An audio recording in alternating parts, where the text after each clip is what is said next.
All right, so hopefully everybody's doing well. I wanted to give a quick update on Natasha. A lot of people have been asking what's going on with Natasha. I've received a couple emails, people that I see in the street ask about her. So I figured, why not do a little video to update the situation, being that I can't speak to her.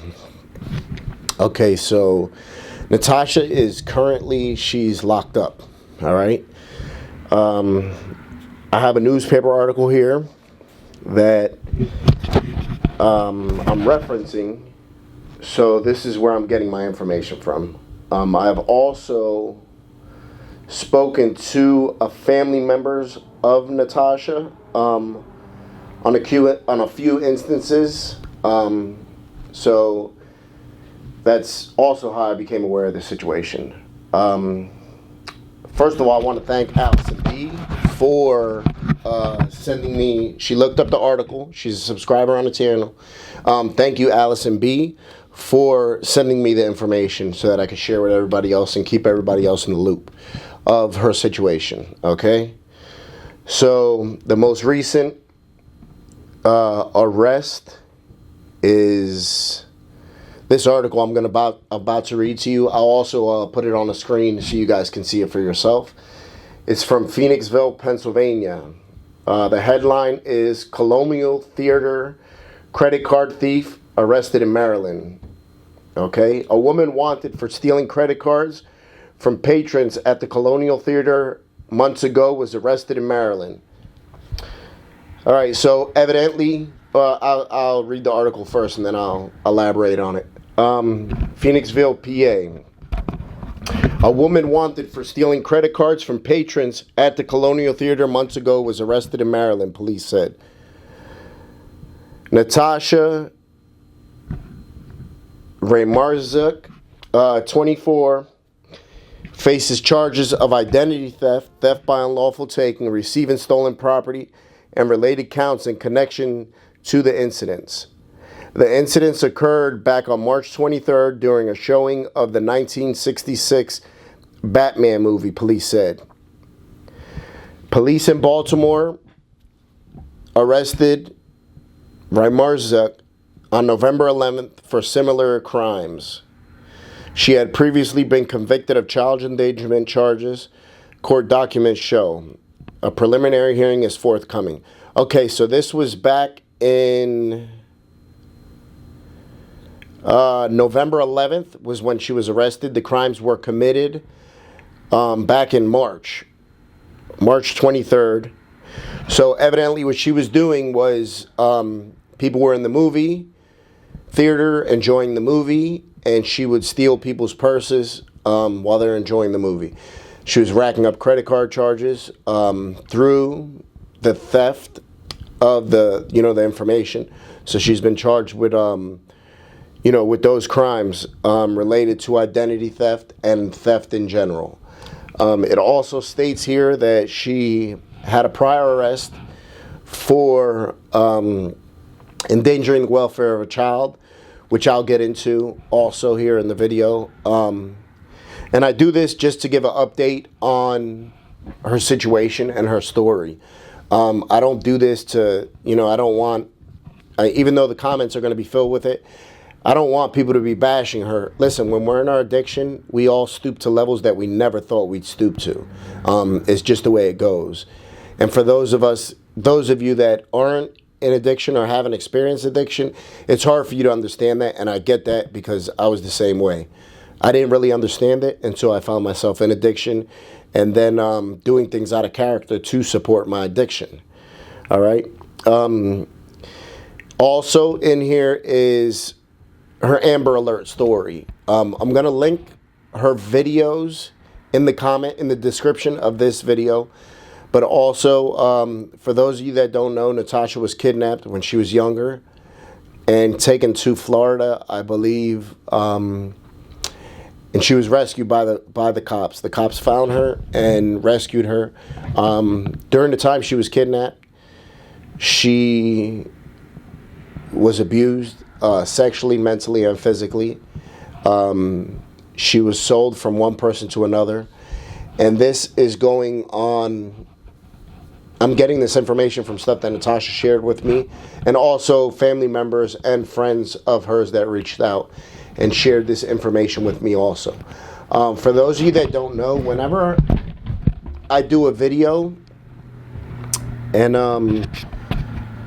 put the video up, I usually get a lot of feedback from family members, friends wanting to help, and family and friends also sharing a little bit more about the person that I interviewed. And I like that because it, once again, helps to humanize them a little bit and to let us know that, that everybody has a story.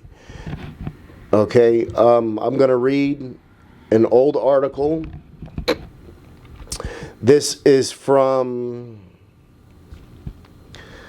2017, February 8th of 2017. This is from Shamokin, PA, which is not far from where I live. It's probably a half an hour from where I live at. So, Shamokin, police arrested a Shamokin woman Friday after an uncapped hypodermic needle was found in the crib of her 9-month-old child. According to arrest papers filed by Patrolman Matt Dunn, a neighbor of Natasha Ramarzuk, 21, found the woman unresponsive inside her East Dewar Street apartment at 6:40 p.m. as her child cried loudly from inside the crib. Police were dispatched to the home for a reported overdose and found Natasha in a semi-conscious state near the crib, Dunn said. Emergency medical personnel treated Natasha on the scene. Dunn said Natasha grew agitated as she became more alert.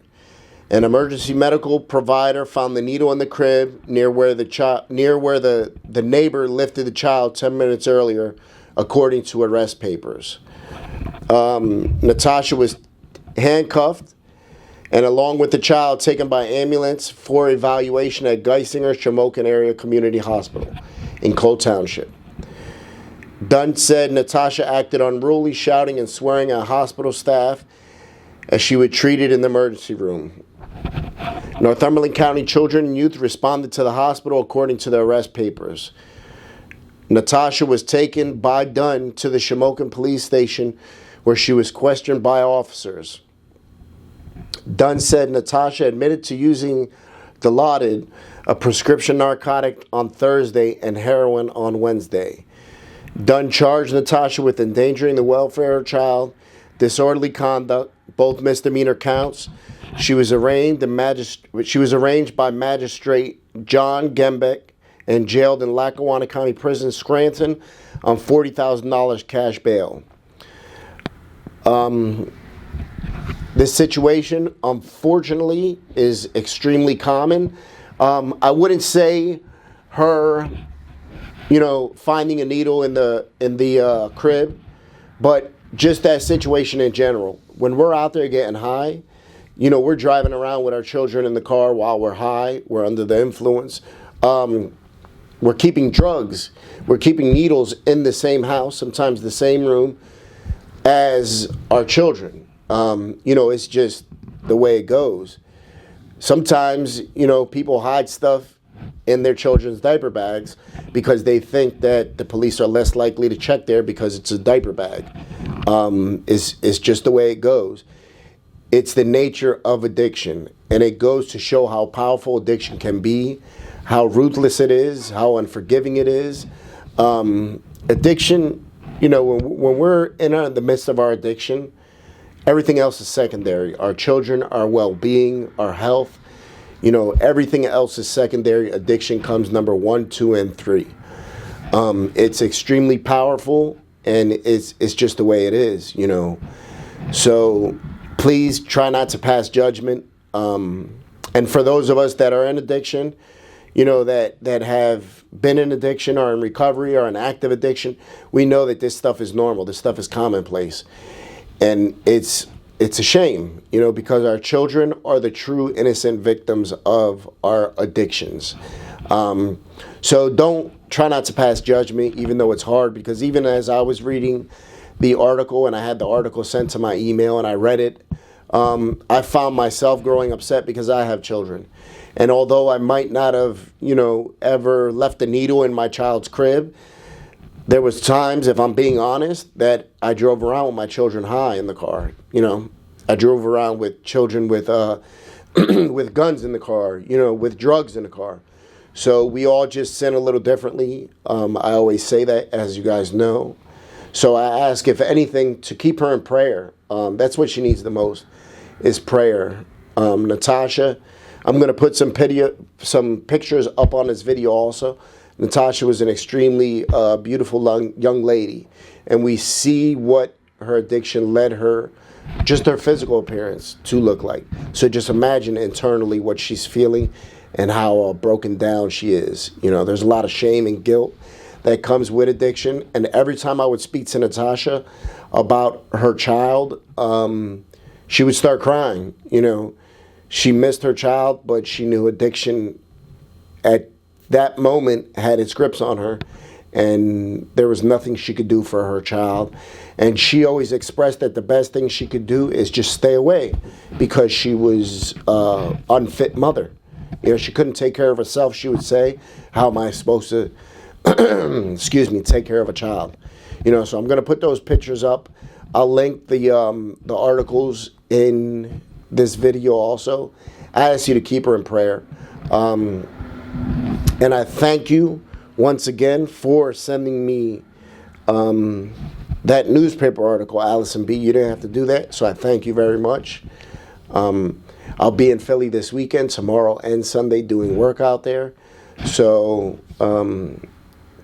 hopefully we do some more work, and we'll get some updates on Antoine. Spoke to Antoine on the phone today, and he seemed to be doing all right, so we'll get an update with him. I also spoke on the phone to Sharon, so we'll be hopefully getting an interview with her also. I thank you guys. We're at 17,000 subscribers. Let's get to 20 before the end of the month. It's realistic. We can do it. I thank you guys for pushing. When we get to 20,000 subscribers, we'll do another giveaway to show my appreciation for you guys. I thank you very much. Everybody have a great night, and I hope you enjoyed the video. It's something a little different, but I'm trying to do some different types of videos along with the interviews. Interviews won't stop, but I want to do some other stuff too, to help raise awareness and to share information that I get. All right? Thank you guys, and hit that subscribe button. If you guys aren't subscribed, hit the subscribe button. Hit the notifications. It's that bell right next to the subscribe button. And, we'll be doing a giveaway. I thank you guys. Have a great night.